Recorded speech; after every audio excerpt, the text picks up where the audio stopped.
Hi all, welcome to I Plus. ഞാൻ അക്ഷര.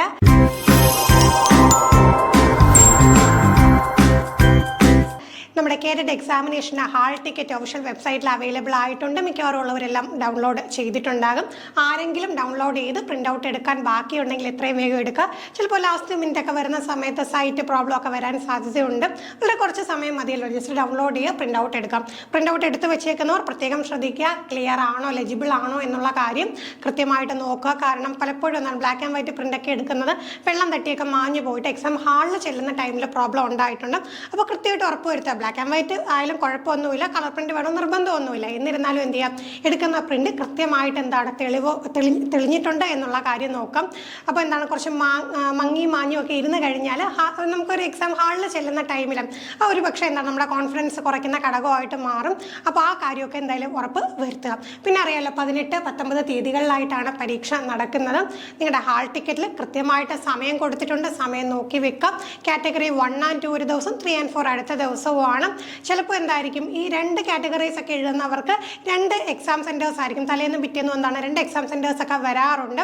അങ്ങനെ കൺഫ്യൂഷൻ ഒന്നും ഉണ്ടാവില്ല. കൃത്യമായിട്ട് ഏത് പരീക്ഷ എത്ര മണിക്ക് ഏത് സെൻറ്ററിൽ വെച്ചുള്ള നടക്കുന്നതെന്ന് കൃത്യമായിട്ട് ഹാൾ ടിക്കറ്റ് നോക്കി മുമ്പേ തന്നെ ഉറപ്പാക്കി വരുത്തുക. ലാസ്റ്റ് മിനിറ്റിൽ നമുക്ക് എന്താണ് ഒരു എക്സാം സെൻറ്ററിൽ നിന്ന് ഓടി മറ്റൊരിടത്തേക്ക് എത്താനായിട്ടുള്ള സമയം കിട്ടില്ല.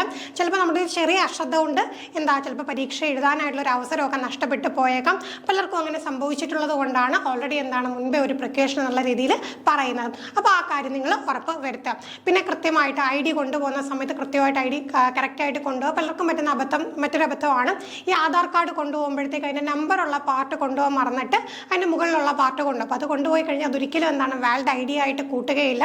ഇങ്ങനെ പലപ്പോഴും എക്സാം സെൻറ്ററിൽ ചെന്നിട്ട് പിന്നെ ഓടിപ്പോയി മറ്റൊരു ID കൊണ്ടുവരാനൊക്കെ നിൽക്കുമ്പോഴത്തേക്കും സമയം കിട്ടി നമ്മൾ കൊണ്ടുവന്നാൽ പോലും നമ്മുടെ മൈൻഡ് ആകെ ഡൗൺ ആയിപ്പോകും. ആ മൈൻഡ് മോശമായിട്ട് നിൽക്കുന്ന ഒരു അവസ്ഥയിൽ ഒരിക്കലും ആർക്കും നന്നായിട്ട് പെർഫോം ചെയ്യാൻ പറ്റില്ല. നമ്മൾ ഓൾറെഡി സൈക്കോളജിയിൽ പഠിച്ചിട്ടുള്ളതാണല്ലേ, കോഗ്നീഷനും ഇമോഷനും ഇൻ്റർഡിപ്പെൻഡൻ്റ് ആണ്. അപ്പോൾ രണ്ടും കൂടെ കണക്റ്റായി പോകുന്ന ഒരു സംഗതി ആയതുകൊണ്ട് നമ്മുടെ മൈൻഡ് വളരെ കൂളായിരിക്കണം. ഇപ്പോൾ ലാസ്റ്റ് മിനിറ്റ് പ്രിപ്പറേഷനുമായിട്ട് ഇരിക്കുമ്പോൾ പലരും ഒരു ടെൻഷനൊക്കെ ആയിട്ട് ഇരിക്കുമായിരിക്കും. ഒന്ന് മനസ്സിലാക്കുക, ഈ ടെൻഷനൊന്നും ഒരിക്കലും നമ്മളെ പോസിറ്റീവായിട്ട് ബാധിക്കുന്ന ഘടകമല്ല.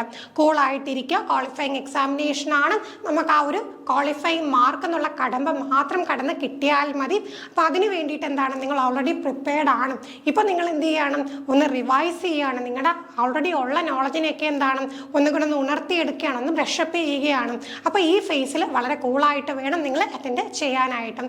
പിന്നെ എക്സാം ഹാളിൽ എത്തുമ്പോഴത്തേക്ക് കൃത്യമായിട്ട് വേണ്ട പേനയൊക്കെ തെളിയുന്നുണ്ടോ എന്നുള്ള കാര്യമൊക്കെ മുമ്പേ നോക്കി റെഡിയായി പോകുക. എക്സാം സെൻറ്റർ ഇവിടെ നിന്ന് നേരത്തെ കണ്ടുപിടിച്ച് വെക്കാം. കുറച്ച് അകലെയൊക്കെ എക്സാം സെൻറ്റർ കിട്ടിയിട്ടുള്ളവർ എന്ത് ചെയ്യുക, കുറച്ച് നേരത്തെ പോകാനായിട്ട് ശ്രമിക്കുക. ലാസ്റ്റ് മിനിറ്റിൽ ഓടിയെത്തി അങ്ങനെ പരീക്ഷ എഴുതി കഴിഞ്ഞാൽ അറിയാലോ അതിൻ്റെ ബുദ്ധിമുട്ട് നിങ്ങൾക്ക് അറിയാം. ആ ഒരു ബുദ്ധിമുട്ടിന് നിൽക്കാതെ നേരത്തെ തന്നെ പ്രിപ്പയർ ആവുക. അപ്പോൾ ഇനിയുള്ള ടൈം വളരെ കൂളായിട്ട് വീഡിയോസൊക്കെ നമ്മുടെ ചാനലിലാണെങ്കിൽ തന്നെ ഒരുപാട് വീഡിയോസ് കിടപ്പുണ്ടല്ലേ, അപ്പോൾ അതൊക്കെ ഒന്ന് കണ്ട് റിവൈസ് ചെയ്ത് ഏതെങ്കിലുമൊക്കെ ഏരിയാസ് മിസ്സായി പോയിട്ടുണ്ടെങ്കിൽ എന്തെങ്കിലുമൊക്കെ ഉണ്ടെങ്കിലൊന്ന് നോക്കി വെച്ചെന്നും പറഞ്ഞുകൊണ്ട് മിസ്സായി പോയ ഏരിയ ഞാൻ ഒന്നേന്നിരുന്ന് പഠിക്കാൻ പോകും, അങ്ങനെ ഇരിക്കേണ്ട കാര്യമില്ല.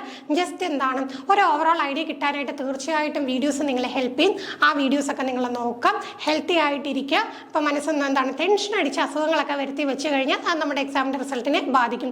അപ്പോൾ വളരെ നല്ല കൂൾ മൈൻഡോട് കൂടി സ്വസ്ഥമായിട്ടിരുന്ന് എന്ത് ചെയ്യുക, എല്ലാവരും പ്രിപ്പയർ ചെയ്യുക. ഇത്തവണ തന്നെ കേരള എക്സാമിനേഷൻ പാസ്സാകാനായിട്ട് എല്ലാവർക്കും സാധിക്കട്ടെ. പിന്നെ കുറച്ച് പേർക്ക് ഇപ്പോഴും ഒരു ചെറിയ സങ്കടമുണ്ട്, HSI നോട്ടിഫിക്കേഷൻ വന്നു, പിന്നെ ഞങ്ങൾ എന്തിനു വേണ്ടിയിട്ടാണ് ഈ പരീക്ഷ എഴുതുന്നത്. നമുക്കറിയാം പലപ്പോഴും ഇതുപോലെ HSI നോട്ടിഫിക്കേഷൻ അല്ലെങ്കിൽ LPUP നോട്ടിഫിക്കേഷനൊക്കെ കേരള പരീക്ഷയുടെ കൂടെ വരികയും ഒക്കെ അങ്ങനൊരു പ്രശ്നങ്ങൾ പലപ്പോഴും നമ്മൾ കണ്ടിട്ടുണ്ട്. ഈ ഒരു പരീക്ഷ ഈ HSI എക്സാമിനേഷൻ ഒരിക്കലും ഒരു അവസാന പരീക്ഷയല്ല. ഇനിയും നമുക്ക് അവസരങ്ങൾ വരും, പാർട്ട് ടൈം ഒഴിവുകൾ വരും. പിന്നെന്താണ് ഒരു റാങ്ക് ലിസ്റ്റിൻ്റെ കാലാവധി 3 വർഷമാണ്. അപ്പോൾ അത് കഴിയുമ്പോൾ വീണ്ടും അടുത്ത പരീക്ഷ വരും. അപ്പം നമ്മുടെ മുമ്പിൽ അവസരങ്ങൾ ബാക്കിയുണ്ട്. അപ്പോൾ ആ കാര്യം ഓർത്ത് പിന്നോട്ട് മാറി നിൽക്കുന്നവർ അങ്ങനെ ഓർത്ത് വിഷമിച്ചിരിക്കുമെന്നും വേണ്ട. നമുക്കൊരു ഗസ്റ്റ് വേക്കൻസിക്ക് പോകണമെങ്കിൽ പോലും കേട്ടിട്ടില്ലാത്ത ഒരു വ്യക്തി പരിഗണിക്കില്ല. അപ്പം നമുക്ക് എന്ത് വേണം, നമുക്ക് വളരെ നിർബന്ധമുള്ള കാര്യമാണ് ഈ ഒരു ക്വാളിഫയിങ് എക്സാമിനേഷൻ പാസ്സാവുക എന്നുള്ളത്. അപ്പോൾ അതിനുവേണ്ട എല്ലാ ഹെൽപ്പും ടീം I Plus പ്രൊവൈഡ് ചെയ്യുന്നുണ്ട്. ഫ്രീ ആയിട്ടാണെങ്കിലും ഒരുപാട് വീഡിയോസ് നമ്മൾ അപ്ലോഡ് ചെയ്യുന്നുണ്ട്. നമ്മുടെ കോഴ്സിലാണെങ്കിലും വളരെ ഡീറ്റെയിൽ ആയിട്ടുള്ള ക്ലാസ്സാണ് നടക്കുന്നത്.